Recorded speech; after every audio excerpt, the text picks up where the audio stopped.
Welcome back. This is Green Mountain Mornings on KVT Talk, where Brattleboro listens 10 minutes past the top of the hour. I'm your host, Olga Peters, and I have on the phone with me Chris Mays from The Reformer. Welcome, Chris. Good morning. Good morning. And I want listeners to know that this segment of Green Mountain Mornings is being filmed by Brattleboro Community Television, and it will air later on the TV and on brattleboro.tv. And Green Mountain Mornings tonight is sponsored by Brattleboro Savings and Loan. Hey, Chris. Yes.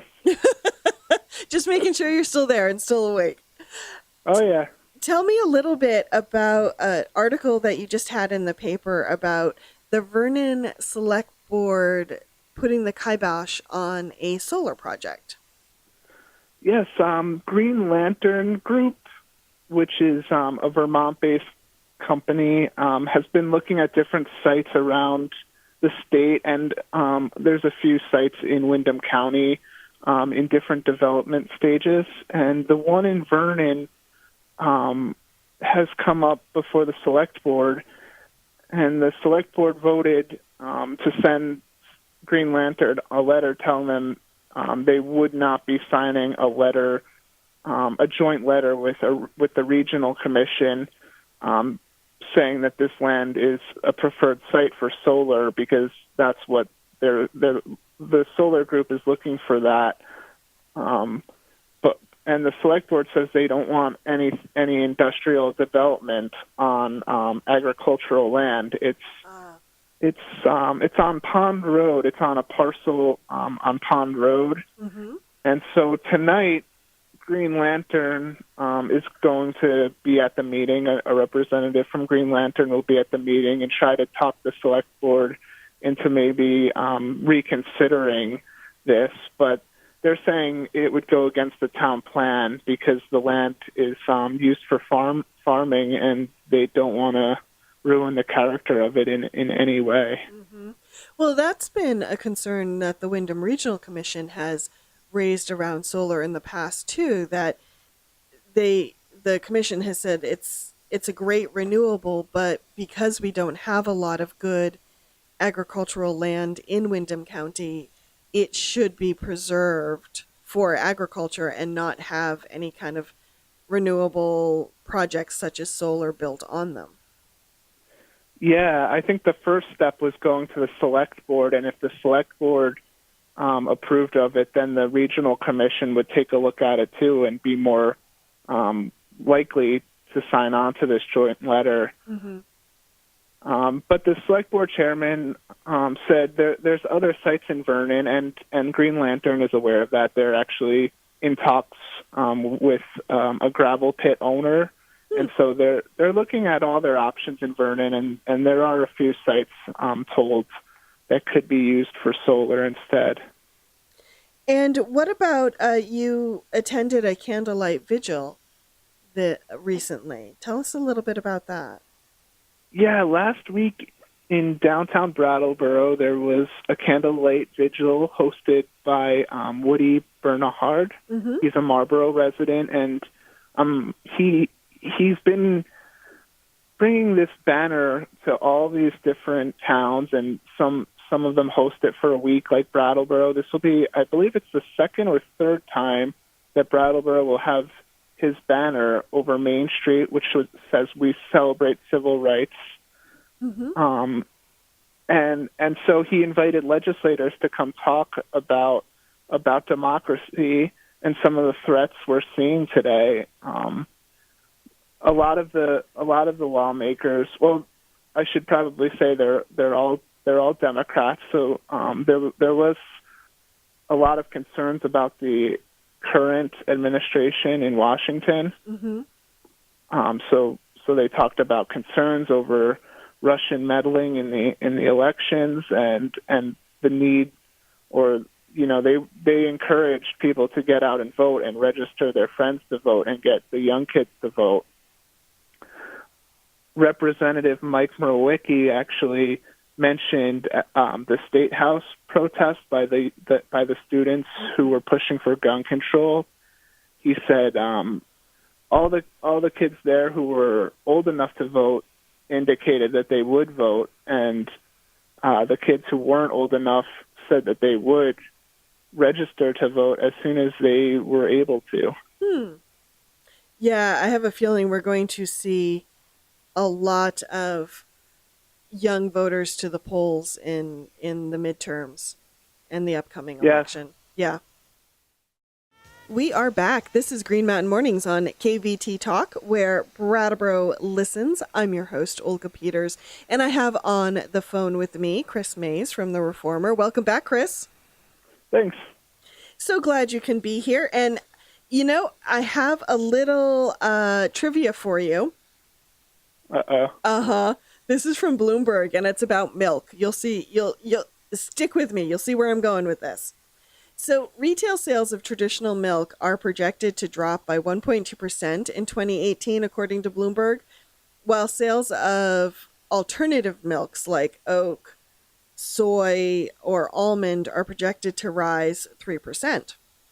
Well, I found that interesting given the fact that there might be a new dairy plant in Brattleboro. Yeah, that is interesting. And it's also interesting because yesterday I actually saw a post from the Miller farm in Vernon, and the owner was basically lamenting about the business of dairy and how hard it is for dairy farmers these days to, make it and survive in the industry. But at the same time, I just wrote this story about how the town is entertaining this thought of having a new project in town at the industrial park, at the Exit 1 Industrial Park, and it's supposed to be a $32.5 million project. It will be a new dairy processing plant with 46 new jobs projected within the first 2 years, and then way more later on. Huh. Tonight, what were you going to say? I was going to say,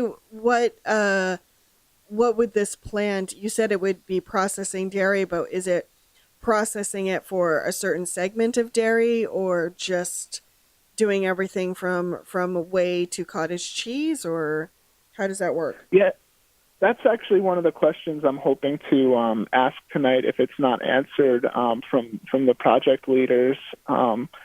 That's something I know a lot of people are interested in hearing about. Tonight, the Selectboard's asked to approve a $1 million grant application to the Vermont Community Development Program, and also commit to using the town's utility fund to expand capacity for water and sewer, and that's about $840,000 they're expecting to need to spend, and there's been some studies by engineers in terms of getting that estimate. And is this, I believe the company's name is Culture Made Vermont? Yes. And is it affiliated with Commonwealth Dairy, or is it separate? I do not know. I tried to look it up, and there weren't any names tied to the business in the records with the state. It is a Brattleboro-based group, and their office is in the Marlboro Graduate Center building on Vernon Street.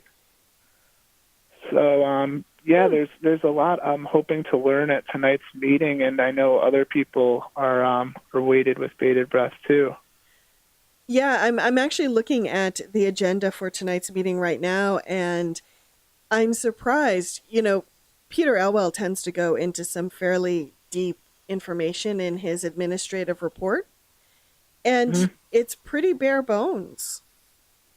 He talks about something being a report from town manager Patrick Moreland, in the select board's notes.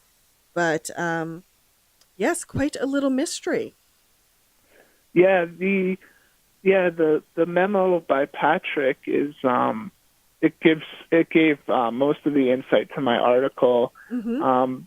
But I believe folks from the Brattleboro Development Credit Corporation have really been leading the charge on this project. So I expect at least one person from that organization to be there tonight and explain the whole project. It should be pretty good news for them.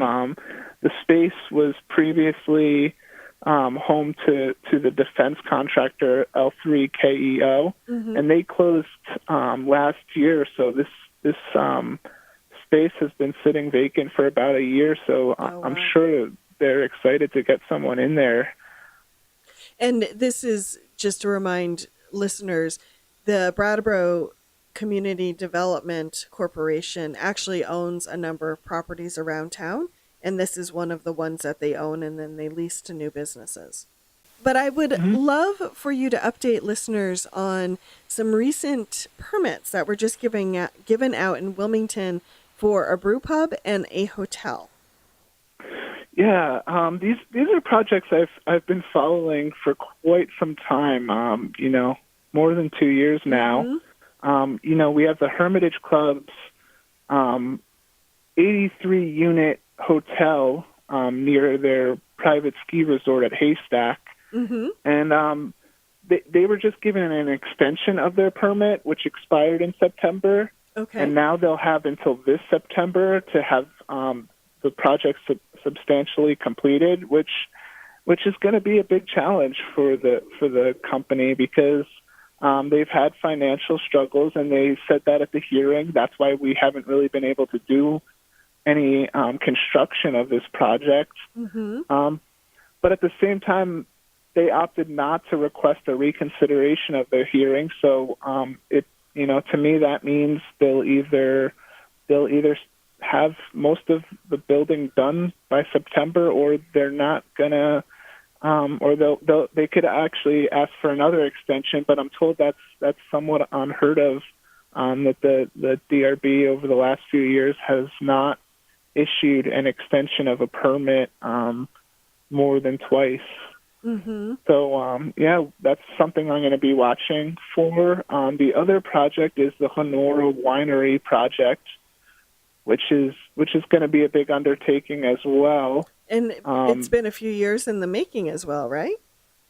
Oh yeah, they've been trying to get their state Act 250 permit for a while, and that was cited for what held them back on their development since their permit was issued. And this also is an extension of their permit.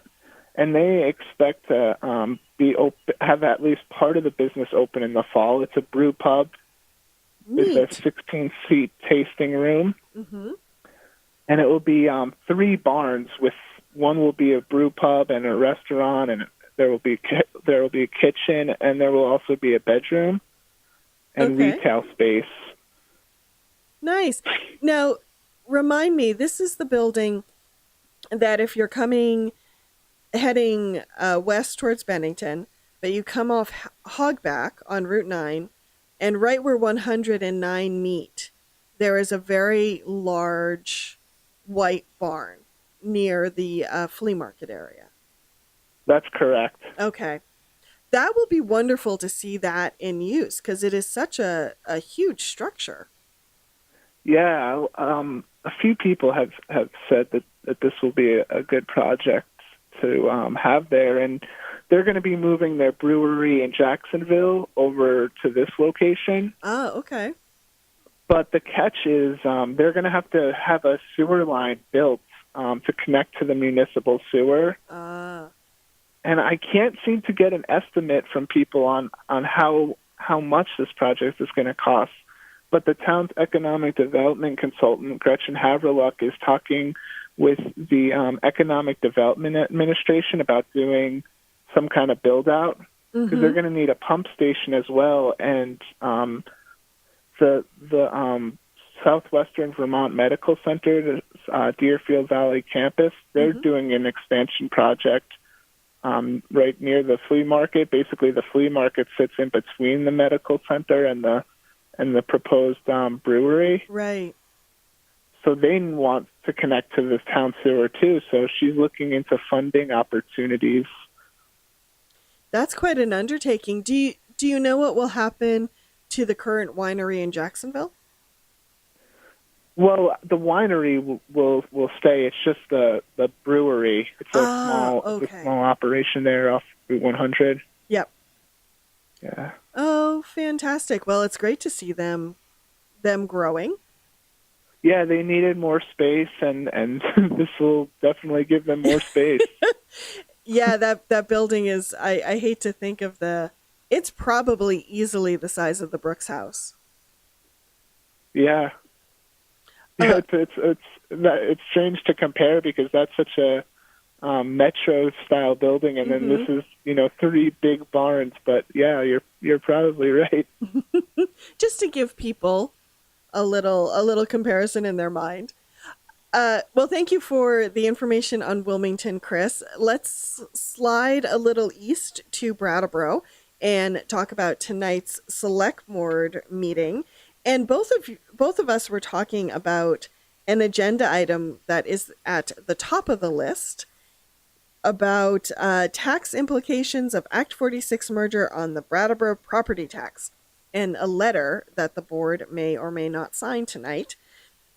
What do you think, Chris? Do you think the board is going to sign this letter to the Vermont Agency of Education? Well, I think it will be an interesting discussion Mm-hmm. between the board members. I know last time they talked about it, there were some concerns, and they wanted to be united, and it's definitely a controversial issue. Some people on the board voted for the merger that was voted down Mm-hmm. in November, and others November, thank you. didn't vote for it. David Scholes, who is presenting this letter, he was very, very much against that merger, and he's part of a committee proposing an alternative structure. And so he brought this letter. He's also on the school board, and he's very worried about what it could mean for taxes in Brattleboro if they do the original merger. Which is a fair question, and I think some of the concerns people had with the original merger that was voted down last year was, how are we going to take this rather metropolitan school system, which is the Brattleboro town school system, and combine it with these very much smaller schools like Putney and Dummerston and Guilford. And I think that's, looking at the letter just now, I think that's part of the point that David's trying to make to the agency of ed. Yeah. I have to say, so I talked about this letter in the 7 o'clock hour, and I was saying I was a little confused about it because I hadn't seen the letter. And then Chris helped me during the commercial break find a copy of the letter online. I have to say, though, after reading it, I'm still just a little bit confused exactly what the board will be asking for. Yeah, it seems to say it to me. It kind of says this isn't this. It's basically asking the board not to force a merger that that looks like the original merger that voters voted down. Mm-hmm. And yeah, like you pointed out, not all the board members agreed on whether the town should adhere to the merger or the alternative structure, both proposals have gone to the agency of ed and it is being considered right now by the agency of ed. Yeah, and looking back to the previous select board meeting when this issue was first taken up, I remember David saying something about how we should send a letter saying that the agency should respect the wishes of our voters. Well, it's going to be quite a discussion, I think, tonight. Yeah, and there's also there's going to be some exciting developments with the skate park too. Yes. Yeah, it looks like they may be getting some more funding. Yeah, it looks like it's going to be a matching grant where donors will be asked to match up to $15,000, and I think this is going to be a key piece to moving the project along. very exciting getting to see this project moving forward. Any other items on tonight's board agenda that you'll be paying attention to? Yeah, I'm interested to hear the select board's response to Terry Carter, who's going to discuss her concerns about old tires found in the wetlands near the West River Trailhead. Right. And my coworker Bob Audette had written a report about this. Thank you. That's what I was just about to ask. I couldn't remember who had done it. And Yeah. it's a significant number of tires. It's not like 2 or 3. No. And yeah, unfortunately, I think this is a problem so many towns have on their side roads and back roads. Someone finds places to dump tires. Yeah, and there's no potential motion in the document, so it's probably going to be just a discussion, but that could lead to actions. Mm-hmm.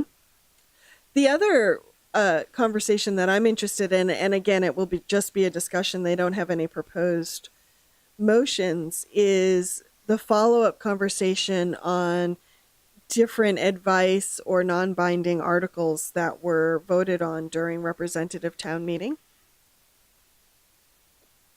Yep.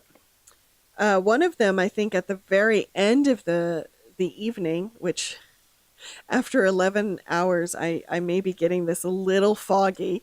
Bear with me, folks. There was a non-binding resolution to provide childcare at the next representative town meeting, but also at select board meetings, if I remember correctly. Yeah, that's something I'm anticipating to hear about tonight. And what about goal setting? Anything on your agenda around goals that the board might be working on? I talked with the chairwoman of the board, and it seemed, when they first did their reorganization, and it seemed like they were going to be taking up a lot of the things they did last year. Mm-hmm. So I don't have anything really new on my radar, but you never know what will come up. Exactly. Yeah, this is a very meaty agenda tonight. I hope you bring a cushion for the chair to sit on. Yeah, I'm going to bring a coffee for sure. What else are you working on this week, Chris? Any stories or issues we should be keeping an eye on? Yeah, yesterday I met with the owner of a new business in West Dover, Opa's Kitchen Supplies. Oh, fun. And I keep driving past thinking, this is such a unique type of business for the Westover, kind of village area along Route 100 and along the Valley Trail on Route 100. And so I spoke with her yesterday, and I got a look at the store, and so that's something I'm working on. I'm also working on kind of a local response to the Opioid Council's recommendations that were announced during an event last week with the governor. Mm-hmm. Oh, that sounds great. Yeah. I'm looking forward to that article, definitely. Well, Chris, as always, wonderful to have you on the show. Thank you for calling in this morning, and I wish you luck at tonight's select board. Thank you.